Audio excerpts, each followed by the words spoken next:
Well, it looks like an ordinary Tucson, but underneath the skin, it's anything but. Hyundai has apparently beaten all the bigger competitors to the fuel cell race in terms of reasonably large production of a fuel cell vehicle in the market. Now, let's put a bunch of asterisks on this. They're going to launch this thing in Southern California only, lease only.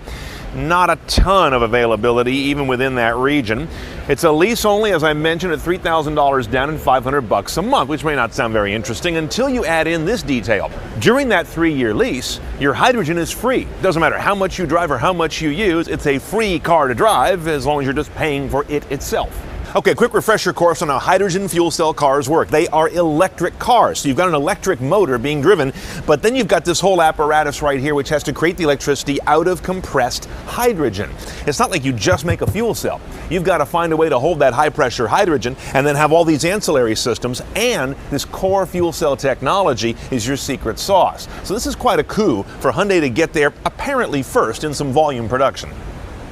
Now over here at Honda, they're pitching this as their pending fuel cell car. Yeah, right. Not in this form, but what's going on under the hood is interesting. They say the fuel cell now can live underneath the short aerodynamic hood in the engine bay. Typically, fuel cells are kind of big and got to be put somewhere else where they intrude on passenger and cargo room. So they're getting to the point where packaging is no longer a hassle with hydrogen fuel cell vehicles. This guy is said to have a 300+ range on its smaller and also higher energy output fuel cell. And both Hyundai and Honda are aiming at the same thing, to try and give you the electric car cleanness, the electric car oomph from great torque, and ideally low cost of ownership with the same short refueling of a gasoline car. These are among the two to watch in a race that's heating up very quickly.